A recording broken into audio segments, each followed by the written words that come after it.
Yes, guys, welcome back. Now we'll be starting with Accounting Standard 7 Marathon Revision session, right? So let us start. Accounting Standard number 7, Construction Contracts. बहुत ही simple chapter है from the exam point of view, right? तो सबसे पहले ये chapter में हम क्या सीखने वाले हैं, पहले हम वो समझते हैं. What is the objective of the chapter. Sir कैसे होता है ना, when I talk about a construction contract, इसमें दो पार्टी होते हैं, एक कॉन्ट्रैक्टर और एक कॉन्ट्रैक्टी, करेक्ट? तो रेवेन्यू कौन कमा रहा है यहाँ पर? Who is earning revenue? The simple answer is कि sir revenue is earned by the contractor, right? और कॉन्ट्रैक्ट तो खर्चा इनकर कर रहा है. बट सर ये जो कॉन्ट्रैक्ट होते हैं ना, ये लंबा चलते हैं, 2 साल 3 साल 4 साल. तो इसमें सबसे बड़ा प्रॉब्लम ये हो जाता है कि exactly when the revenue should be recognized, ये रेवेन्यू रिकॉग्नाइज करना कब है, कितना करना है, ये सबसे बड़ा दिक्कत हो जाता है. तो इसके लिए ये स्टैंडर्ड बनाया गया, और ये स्टैंडर्ड एक बहुत ही सिंपल प्रिंसिपल पे चलता है, which is called as percentage of completion method. मतलब जितना आपका काम कंप्लीट हुआ है, करेक्ट, उतना आप रेवेन्यू और कॉस्ट रिकॉर्ड करो. तो अगर आपका फॉर एग्जांपल 30% काम हो चुका है, आप 30% रेवेन्यू रिकॉग्नाइज करो, 30% कॉस्ट आपने वैसे भी इनकर कर लिया है, वो सामने सामने रिकॉग्नाइज होगा और अकॉर्डिंगली प्रॉफिट या लॉस बुक हो जाएगा. प्रॉफिट का तो प्रॉब्लम नहीं होता, लॉस में थोड़ा ध्यान देना होता है, करेक्ट? और मेजरली आप इस चैप्टर से लॉस वाले ही क्वेश्चंस जो है वो एक्सपेक्ट कर सकते हो, करेक्ट? तो चलिए आगे बढ़ते हैं. When I talk about construction contracts, basically ये सारे के सारे होते हैं आपके लॉन्ग टर्म कॉन्ट्रैक्ट्स, करेक्ट? और मेजर फोकस होता है रेवेन्यू रिकॉग्निशन का, revenue recognition in the books of contractor, क्योंकि कॉन्ट्रैक्टी को तो अप्लाई होता भी नहीं है. So revenue recognition in the books of contractor, इसी के ऊपर ज्यादा फोकस होता है, करेक्ट? और AS7 जो है, AS7 follows percentage of completion method, जिसको हम लोग PCM शॉर्ट में बोलते हैं. सो अभी से मैं सब जगह पे PCM लिखूंगा जहां पे भी रिक्वायर्ड है. सो AS7 follows percentage of completion, percentage of completion method PCM for recognition of revenue and cost, correct? अब ये कैसे यूज होता है PCM, ये सब हम लोग आगे देखेंगे, राइट? तो स्टैंडर्ड को आगे बढ़ाने के लिए सबसे पहले आपको ये समझना पड़ेगा कि there are two types of contracts, right? तो जो सबसे पहला टाइप का जो कॉन्ट्रैक्ट होता है उसको हम लोग बोलते हैं fixed price contract, fixed price contract. और दूसरा होता है कॉस्ट प्लस कॉन्ट्रैक्ट. अब ये दोनों में फर्क क्या है सर? सिंपल शॉर्ट में आपको बता रहा हूं. फिक्स्ड प्राइस कॉन्ट्रैक्ट में क्या होता है सर कि the contract price is fixed at the Inception of the contract. मतलब कॉन्ट्रैक्ट में एंटर करते वक्त ही प्राइस को लॉक कर लिया जाता है कि भाई इतने में आपको एसेट बना के देंगे, correct? But cost plus contract ऐसा नहीं है. कॉस्ट प्लस कॉन्ट्रैक्ट के अंदर क्या होता है कि कोई प्राइस इनिशियली फिक्स नहीं किया होता है, उसमें रादर ऐसे लिखा होता है कि कॉन्ट्रैक्टर जितना भी खर्चा इनकर करेगा, obviously which is defined in the contract, contract में डिफाइंड होता है कि ये खर्चा करेंगे तो एसेट बनेगा. तो वो जितना भी खर्चा करेगा वो सारा का सारा पैसा उसको रीइंबर्स होगा, प्लस उसको उसका प्रॉफिट भी दिया जाएगा. तो वो प्रॉफिट एक फिक्स सम ऑफ मनी हो सकता है, या तो फिर जो प्रॉफिट का फिगर है that can be as a percentage of the cost incurred, कुछ भी हो सकता है यहाँ पर. बट मेजरली अगर हम एग्जाम पॉइंट ऑफ व्यू बात करें तो आपको क्वेश्चंस जो है वो फिक्स्ड प्राइस कॉन्ट्रैक्ट से ज्यादा आते हैं rather than cost plus contract, correct? So ये आपके दो बेसिक टाइप्स ऑफ कॉन्ट्रैक्ट है. तो अब अपन बात करते हैं sir percentage of completion method की, PCM. ये PCM एग्जैक्टली कैसे चलता है sir? PCM is nothing but the stage of completion, कि भाई कितना आपका काम कंप्लीट हुआ है, करेक्ट? Stage of completion. तो सर ये जो स्टेज ऑफ कंप्लीशन है इसको कैसे हम कैलकुलेट करते हैं? तो सर इसको कैलकुलेट करने के अलग अलग तरीके होते हैं, करेक्ट? जैसे कि एक वर्क सर्टिफाइड मेथड होता है, करेक्ट? फिर एक अपना कॉस्ट टू कॉस्ट मेथड होता है. बट अकाउंटिंग स्टैंडर्ड 7 जो है वो कंसिडर करता है cost to cost method, cost to cost method to determine stage of completion, to determine the stage of completion, that is PCM. तो पीसीएम निकालने के लिए कॉस्ट टू कॉस्ट मेथड का इस्तेमाल किया जाता है। अब ये कैसे इस्तेमाल होता है ये हम जस्ट थोड़ी देर में समझ जाएंगे, या तो चलो अभी बता देता हूँ। कॉस्ट टू कॉस्ट मेथड, नाम क्या है? कॉस्ट टू कॉस्ट, मतलब समथिंग अपॉन समथिंग, तो परसेंटेज आएगा, तो it is cost upon cost. Sir cost upon cost मतलब समझा नहीं। सर इसका सिंपल फॉर्मूला है, PCM is be equal to cost incurred till date, मतलब आज तक आपने कितना खर्चा इनकर किया है, divided by total estimated cost into 100।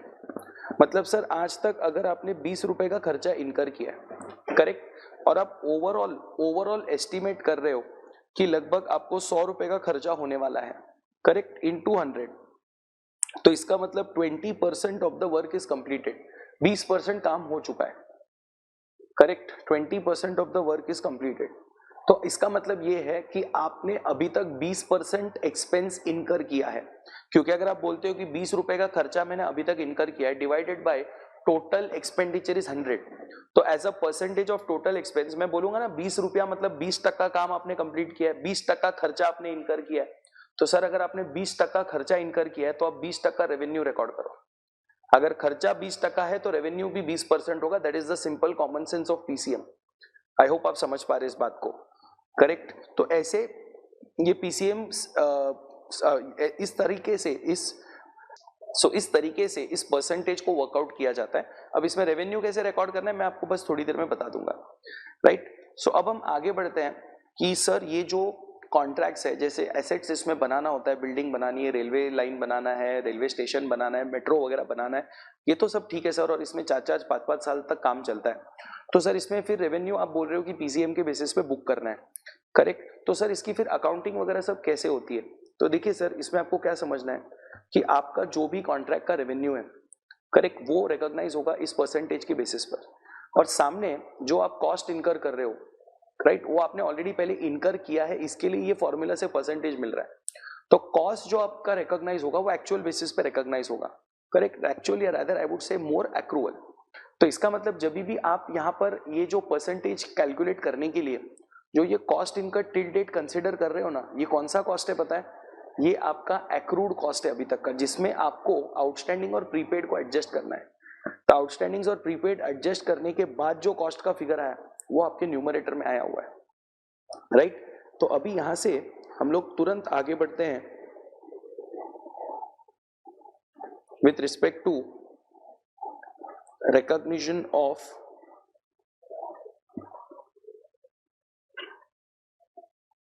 revenue,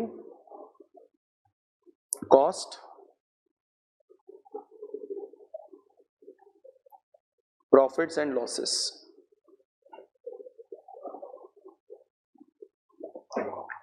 right? अब ध्यान दीजिएगा सर, जब भी आपको रेवेन्यू, कॉस्ट, प्रॉफिट लॉस वगैरह का रिकॉग्निशन का पॉइंट आता है तो सबसे पहले सर आपको ये समझ लेना है कि what are my contract revenues and what are my contract cost. तो सर इन सिंपल वर्ड्स अगर मैं कॉन्ट्रैक्ट रेवेन्यू की बात करूं, करेक्ट, तो रेवेन्यू में क्या क्या कंसीडर हो जाएगा? सर रेवेन्यू में आप कंसीडर करेंगे आपका एग्रीड कॉन्ट्रैक्ट प्राइस, जो भी आपने कॉन्ट्रैक्ट प्राइस एंटर किया है दैट इज योर रेवेन्यू, बराबर है।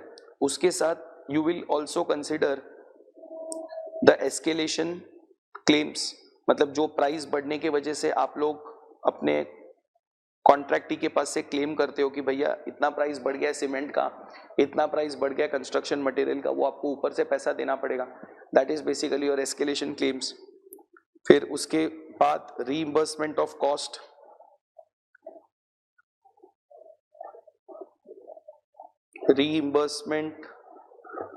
मतलब यहाँ पे हम बात कर रहे हैं उन कॉस्ट की जो आपके स्कोप से बाहर था, फिर भी आपने कॉन्ट्रैक्टी के लिए इनकर किया, अब आप कॉन्ट्रैक्टी के पास से वापस रीइंबर्स करवा रहे हो, दैट इज योर रेवेन्यू। क्योंकि बहुत बार ऐसे होता है कि हम कुछ काम एक्स्ट्रा करके दे देते हैं कॉन्ट्रैक्टी को जो अपने स्कोप में लिखा भी नहीं होता है, करेक्ट। तो ऐसे केस में then what we have to do is we have to take a reimbursement from the contractee, so that also becomes our revenue. Then variations in work, मतलब सर बहुत बार ऐसे होता है कि कॉन्ट्रैक्ट में लिखा होता है कि आपको ये करना है, बट कॉन्ट्रैक्ट आके बोलता है नहीं नहीं ये मजा नहीं आ रहा है, आप ऐसे करो वैसे करो, तो मतलब वो वेरी कर रहा है, काम को चेंज करते जा रहा है. तो ऐसे केस में जब वेरिएशंस होता है, correct, when variations take place, right, तो अपने को क्या करना है, we have to consider the additional part as revenue. तो इसमें रेवेन्यू बढ़ भी सकता है घट भी सकता है, ये बात आप समझना वेरिएशन में, क्योंकि कभी कभी काम बढ़ भी जाता है, कभी कभी काम कम. जैसे फॉर सिंपल एग्जांपल, एक छोटा सा क्विक एग्जांपल आपको दे रहा हूं. हम लोग को अपने कॉन्ट्रैक्ट में लिखा हुआ है कि मार्बल का फ्लोरिंग करना है, करेक्ट, बट मार्बल का फ्लोरिंग आता है 70 रुपया पर स्क्वायर फीट. अभी वो बोलता है नहीं नहीं मार्बल फ्लोरिंग नहीं करना है सर, मार्बल फ्लोरिंग पुराना हो गया, आप हमको जॉनसन का विट्रीफाइड टाइल्स लगा के दो. अभी जॉनसन का विट्रीफाइड टाइल्स 130 रुपया स्क्वायर फीट है और ये आपका 60-70 रुपया है, तो लगभग 60 रुपया पर स्क्वायर फीट बढ़ेगा ना. सो ये क्यों बढ़ रहा है, बिकॉज ऑफ वेरिएशन. तो उतना ऊपर का पैसा कॉन्ट्रैक्टी को देना पड़ेगा, which will be your income, correct, वो आपके लिए रेवेन्यू हो जाएगा सर. तो ऐसे आपका वेरिएशंस की वजह से बढ़ सकता है रेवेन्यू और घट भी सकता है, करेक्ट. उल्टा कर दो, जॉनसन लगाना था, अब वो बोलते नहीं जॉनसन महंगा पड़ेगा, एक काम करो मार्बल लगा दो, तो प्राइस कम हो गया, करेक्ट. तो वेरिएशन की वजह से रेवेन्यू कम हो गया. Than less penalties for delays, तो इससे आपका रेवेन्यू कम हो जाता है, करेक्ट. और ऐड होता है इंसेंटिव्स फॉर अर्ली कंप्लीशन. तो जल्दी कंप्लीट करोगे तो इंसेंटिव मिलेगा, लेट कंप्लीट करोगे तो पैसा कटेगा, करेक्ट. तो this have to be, you have to be careful with this as a contractor. तो ये आपके अलग अलग टाइप्स ऑफ रेवेन्यूज है जो आपको कंसिडर करना है while working out your revenue to be recognized. Then उसके बाद अगर हम कॉस्ट की बात करें तो इसमें कॉस्ट में क्या क्या आएगा सर, इसमें material, labour, overheads, depreciation on plant and equipment, correct. फिर उसके बाद इंश्योरेंसेस, हायर चार्जेस, भाड़े पे भी कुछ इक्विपमेंट्स कभी कभी हम लेकर आते हैं, करेक्ट. उसके बाद ट्रांसपोर्ट चार्जेस एक्सेट्रा, करेक्ट. और any cost which is attributable to the construction activity will be considered as what, your cost of construction, correct. But इसमें ना सर स्पेसिफिकली ध्यान रखना कि there are exclusions from cost. तो क्या क्या exclude करना है यहाँ पर सर, यहाँ पर आप एक्सक्लूड करोगे सबसे पहले जनरल एंड एडमिन ओवरहेड्स, इसको एक्सक्लूड करेंगे. उसके बाद सेलिंग कॉस्ट एक्सक्लूड होगा. फिर उसके बाद डेप्रीसिएशन ऑन आइडल असेट्स, मतलब कुछ एसेट्स हैं जो आपने अपने कंस्ट्रक्शन साइट पर जाकर रख दिया कि भैया यहाँ पे यूज करेंगे, करेक्ट, बट वो यूज हो ही नहीं रहा है, it is not used at all, but उस पर डेप्री तो चार्ज करना पड़ेगा. तो ये जो डेप्रीसिएशन आप चार्ज कर रहे हो cannot be allocated as a construction cost because idle था, यूज नहीं हुआ है, तो वो आपका जनरल P&L में चला जाएगा, कॉन्ट्रैक्ट P&L में नहीं जाएगा. And lastly I would say R&D expense, research and development के खर्चे जो आप AS 26 में अकाउंट करते हो, करेक्ट, वो यहाँ पे कंसिडर नहीं होगा. So these are your 4 cost which will be excluded from the cost of construction, right. अब हम आगे बढ़ते हैं with respect to recognition. तो recognition के लिए सबसे पहले आपको ये समझना है कि when the outcome of the contract can be measured reliably. So boss ये क्या है, मतलब when the outcome of the contract can be measured reliably. Sir इसमें कैसा सिचुएशन है कि अगर आप अपने मतलब आपको फायदा होगा या नुकसान होगा, ये आप अगर एस्टिमेट कर सकते हो, मेजर कर सकते हो रिलायबली, तो आपको ये ट्रीटमेंट करना है. क्योंकि अगर आप ये रिलायबली मेजर नहीं कर सकते तो ट्रीटमेंट थोड़ा अलग है, करेक्ट. बट आपको एग्जाम में जो मेजर क्वेश्चंस आएंगे वो इसी पार्ट में से आएगा. मतलब आपको क्वेश्चन में पूरा डेटा दिया रहेगा कि मेरा रेवेन्यू इतना है, मेरा कॉस्ट इतना है, मेरे को इतना प्रॉफिट या लॉस हो सकता है, ये सब आप खुद कैलकुलेट कर सकते हो. तब आप बोलोगे कि yes this situation is applicable. But there are situations where as a contractor you are just incurring the cost. Correct, आपको एग्जैक्टली पता ही नहीं चल पा रहा है कि इसमें कितना और आगे खर्चा होगा, आपको इसमें फायदा होगा या नुकसान होगा, आपके पास बहुत बड़ा ब्लैंक सिचुएशन है। तो ऐसे केस में अकाउंटिंग अलग तरीके से होती है, ये जो अभी आप सीख रहे हो वैसे अकाउंटिंग नहीं होती है। तो यहां पर सबसे पहले आपको क्या समझना है कि आपका जो रेवेन्यू है and cost are revenue and cost are recognized on PCM basis, correct? Then PCM का फॉर्मूला मैंने आपको ऑलरेडी ऊपर बता दिया था, करेक्ट? इसी को मैं कॉपी पेस्ट कर देता हूं। तो PCM is nothing but cost incurred till date into 100 divided by total estimated cost। But sir एक बात याद रखना, ये जो टोटल एस्टिमेटेड कॉस्ट है ये कैसे कैलकुलेट होता है? This is nothing but cost till date plus further estimated cost।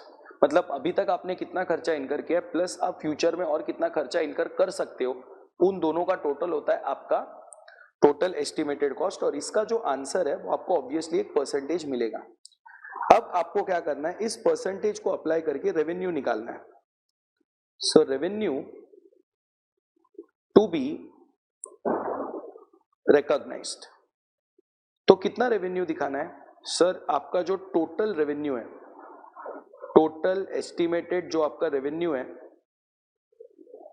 Multiplied by percentage of completion, ठीक है? अब इसमें से आपको माइनस करना है रेवेन्यू ऑलरेडी रिकॉग्नाइज्ड। तो अभी तक जो रेवेन्यू आप ऑलरेडी रिकॉग्नाइज करके बैठे हो वो आपको माइनस कर देना है। सर फर्स्ट ब्रैकेट तक तो समझा कि total estimated revenue multiplied by percentage of completion, यहां तक तो सर समझ में आया, बट ये रेवेन्यू ऑलरेडी रिकॉग्नाइज्ड आपने क्यों माइनस करवाया? तो सर इसका अगर आप ध्यान से देखोगे तो ये जो फॉर्मूला है ना, ये फॉर्मूला बोलता है कॉस्ट इनकर्ड टिल डेट, मतलब आज तक आपने कितना कॉस्ट इनकर किया उसका परसेंटेज ही आपको बताएगा।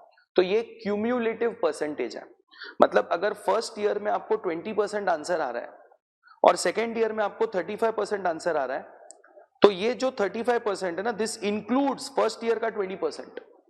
तो पहले साल का 20% इसमें ऑलरेडी इंक्लूडेड है। तो अगर आप सेकेंड ईयर में 35% रेवेन्यू बुक करने जाओगे ना, तो क्या होगा पता है? फर्स्ट ईयर का 20% वापस रिकॉर्ड हो जाएगा।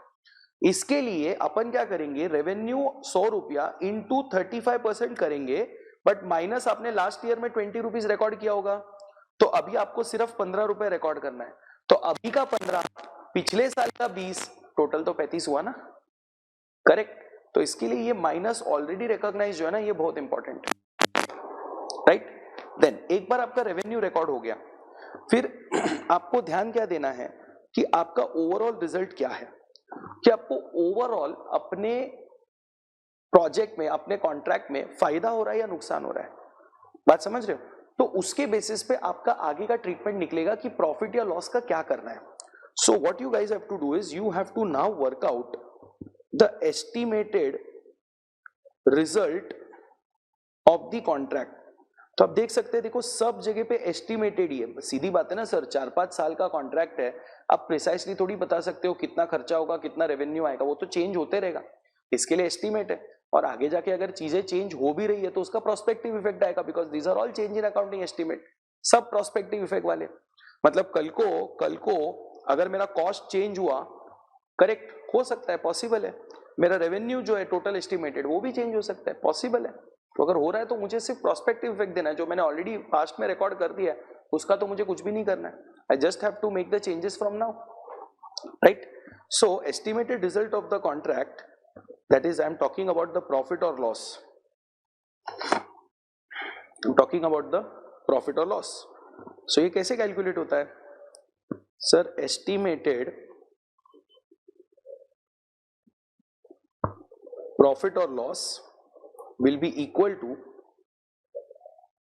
total estimated revenue minus total estimated cost। Correct. जैसे ये फॉर्मूला लगाओगे आंसर या तो पॉजिटिव आएगा या तो आंसर नेगेटिव आएगा। अगर आंसर आया पॉजिटिव तो हम लोग बोलेंगे इट इज प्रॉफिट, और आंसर आया अगर नेगेटिव तो हम लोग बोलेंगे इट इज अ लॉस। अब ध्यान से सुनना, बहुत सिंपल है।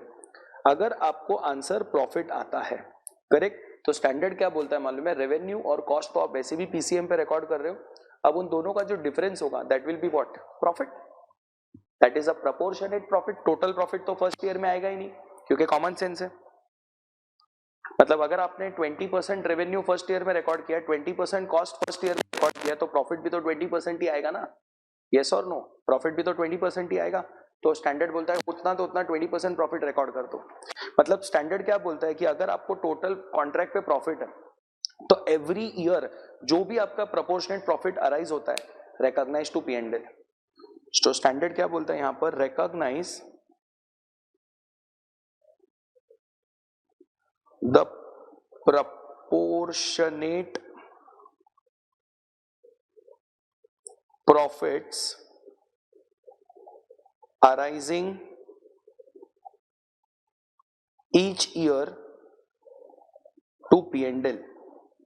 करेक्ट। आप रेवेन्यू बुक कर रहे हो, आप कॉस्ट बुक कर रहे हो, ऑटोमेटिक दोनों के बीच का जो डिफरेंस है वो आपका प्रोपोर्शनेट प्रॉफिट होगा, उसको आप हर साल P&L में रिकॉर्ड करते जाओ, हमको कोई प्रॉब्लम नहीं है।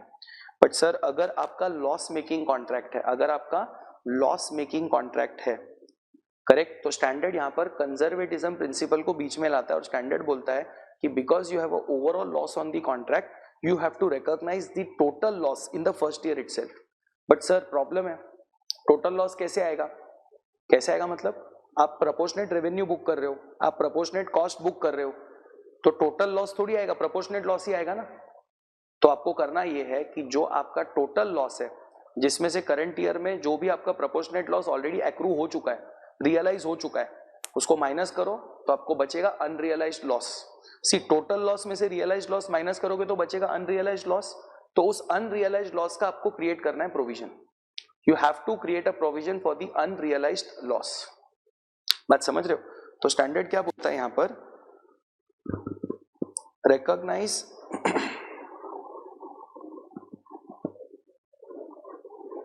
The total loss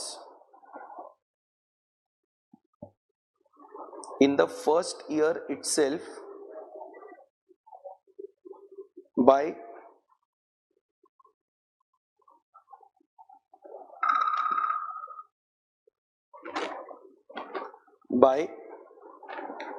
creating provision for losses। Correct. तो आपको प्रोविजन फॉर लॉस क्रिएट करना पड़ेगा, जिसका मैंने एक छोटा सा फॉर्मूला बनाया। Provision for loss will be equal to your total estimated loss, ठीक है, total estimated loss minus your current year loss. अब आप लोग बोलोगे सर करंट ईयर लॉस कैसे मिलेगा? सर सिंपल है, current year loss is nothing but your revenue minus cost for the year. तो करंट ईयर में जो आपका रेवेन्यू है, करंट ईयर में जो आपका कॉस्ट आपने रिकॉर्ड किया है, उसका डिफरेंस है वो आपका करंट ईयर का लॉस होगा, करेक्ट। उसको आप टोटल एस्टिमेटेड लॉस से माइनस कर दो, आपको प्रोविजन फॉर लॉस का फिगर मिल जाएगा, करेक्ट। तो ये सबसे इंपॉर्टेंट पॉइंट होता है यहाँ पर कि जो आपका प्रोविजन फॉर लॉस है वो आपको रिकॉग्नाइज करना पड़ता है। तो इसके लिए मेजरली एग्जाम में भी अगर आप ध्यान दोगे ना तो you get questions from total estimated, sorry you get questions majorly from losses. आपको प्रॉफिट्स वाले क्वेश्चन ज्यादा देखने नहीं मिलते हैं, आपको लॉसेस वाले क्वेश्चन ही ज्यादा देखने मिलते हैं, करेक्ट। तो ये आपको अकाउंटिंग करना है in case the outcome of the contract can be measured reliably. But on the other hand अगर आप बोलते हो कि when the outcome of the contract can not be measured reliably,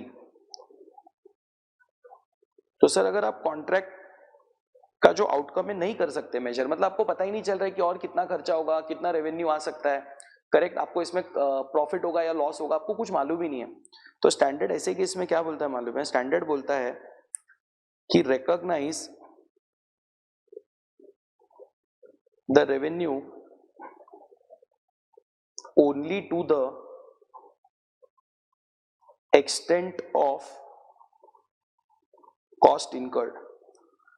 मतलब जितना आपने कॉस्ट इनकर किया है उतना ही रेवेन्यू रिकॉर्ड करो, प्रॉफिट या लॉस अभी बुक मत करो क्योंकि पता ही नहीं ना प्रॉफिट होगा या लॉस होगा।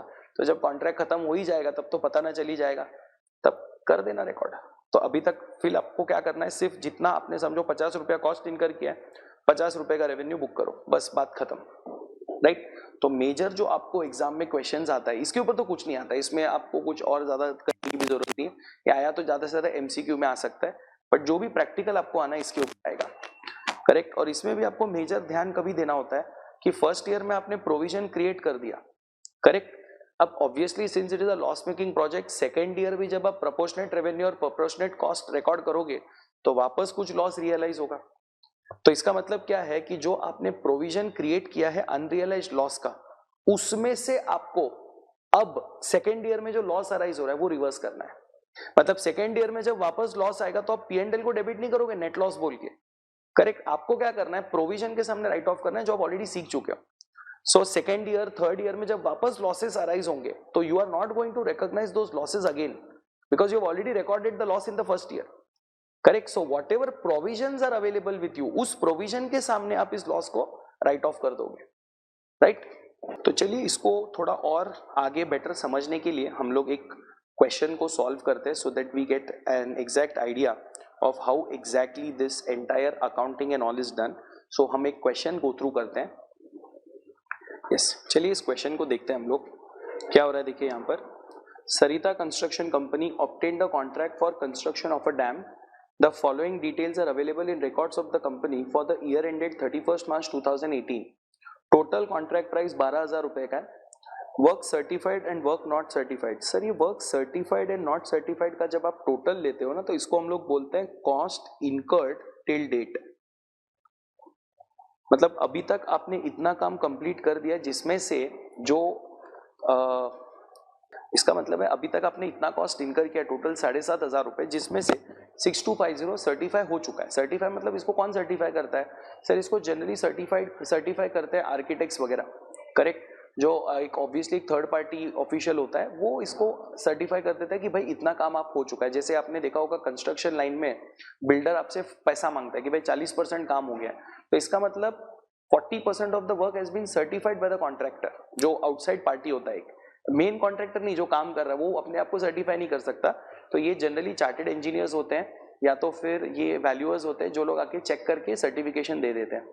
तो यहाँ पर आपने टोटल खर्चा इनकर के 7,500 रुपए का, that is more required for us.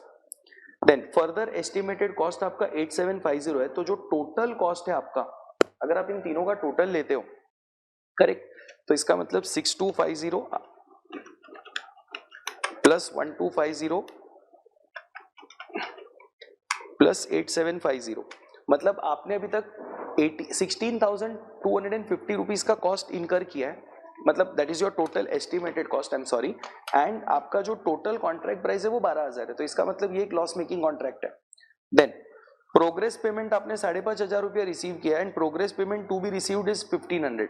So this is the billings that you have done as of now, correct. तो ये जो बिलिंग्स है इसका यूज अपने को आएगा अमाउंट ड्यू फ्रॉम कस्टमर या ड्यू टू कस्टमर कैलकुलेट करने के लिए, राइट। तो सबसे पहले applying the provisions of AS7 construction contract you are required to compute. क्या क्या कंप्यूट करना है हमको, सबसे पहले प्रॉफिट और loss on the contract. Now can I से आपका जो टोटल कॉस्ट है वो है 16,250 जो हमने कैलकुलेट किया, माइनस आपका जो टोटल रेवेन्यू है वो 12,000 है। सो इसका मतलब 4250 is the loss on contract, which is the answer to point number 1. फिर पॉइंट नंबर 2 वो बोलता है कि calculate the contract work in progress. Sir contract work in progress is nothing but अभी तक आपने कितना कॉस्ट इनकर किया है। तो your WIP will be equal to 6250 plus 1250, that is equal to 7,500 is the cost that you have incurred till date, correct. तो point number 2 भी कैलकुलेट हो गया। अब point number 3, revenue to be recognised out of the contract. Sir revenue को recognise करने के लिए सबसे पहले अपने को परसेंटेज निकालना पड़ेगा, करेक्ट।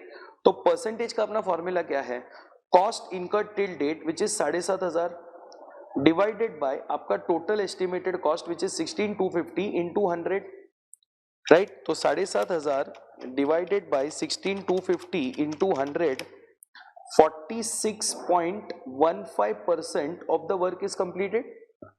तो अब मेरा रेवेन्यू निकलेगा, revenue will be 12,000 is the total revenue into 46.15%।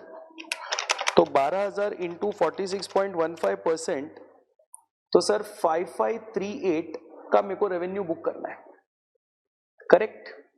तो वो भी मिल गया अपने को। अब लास्टली अपने को कैलकुलेट करना है अमाउंट ड्यू फ्रॉम और ड्यू टू कस्टमर, करेक्ट। तो चलो मैं इसमें आपको थोड़ा सा आगे ये भी कैलकुलेट करके बता देता हूं कि प्रोविजन वगैरह सर कैसे निकलेगा। तो सर प्रोविजन निकालने के लिए आपको पहले करंट ईयर का लॉस निकालना पड़ेगा। तो देखिए आपका जो करंट ईयर का लॉस है, आप लोग क्या बोलोगे कि सर मेरा 5538 का रेवेन्यू है और मैं करंट ईयर में 7,500 रुपए का कॉस्ट बुक करेगा। तो उस हिसाब से अगर आप देखोगे तो मेरा करंट ईयर में 1962 का लॉस है, करंट ईयर में 1962 का लॉस है। तो मेरे को प्रोविजन कितने का बनाने का है, तो सर मेरे को प्रोविजन बनाना पड़ेगा, देखिए आपको टोटल कितने का लॉस होने वाला है कॉन्ट्रैक्ट पे, सर 4250 का मेरे को टोटल लॉस होने वाला है, जिसमें से कहना है इसे 1962 करंट ईयर में ऑलरेडी हो चुका है, रियलाइज्ड है, राइट। तो अब जो दोनों का डिफरेंस है, दोनों का जो डिफरेंस है 2288, आपको उतना प्रोविजन बनाना पड़ेगा, राइट। अब लास्टली आपको पूछा है अमाउंट ड्यू फ्रॉम और टू कस्टमर। सर ये एक सिंपल फॉर्मूला है जो आपने डिस्क्लोजर में पढ़ा है, करेक्ट। तो ग्रॉस अमाउंट ड्यू टू और फ्रॉम कस्टमर, इस फॉर्मूला का मतलब क्या है, इस फॉर्मूला का मतलब ये है कि सर मैं जितना भी खर्चा इनकर करूंगा, मेरा जितना भी टोटल रेवेन्यू बनेगा, वो रिकवर तो मैंने करना किसके पास से, कॉन्ट्रैक्टी के पास से ही रिकवर करना है। तो ये फॉर्मूला मेरे को बताएगा कि अभी तक मैं कितना रिकवर कर लिया और कितना रिकवर करना बाकी है। बात बरोबर है, मतलब इसमें आपको पता चलेगा कि आप एडवांस में चल रहे हो या फिर अभी भी आप रिसीवेबल में चल रहे हो। क्योंकि if it is amount due from the customer मतलब आप रिसीवेबल में चल रहे हो, and if it is amount due to the customer इसका मतलब आप पेएबल में चल रहे हो। ये आपको समझना है, करेक्ट। तो जो इसका पहला फॉर्मूला है that is amount due from the customer, इसका फर्स्ट ब्रैकेट डिनोट्स कि how much total revenue has been,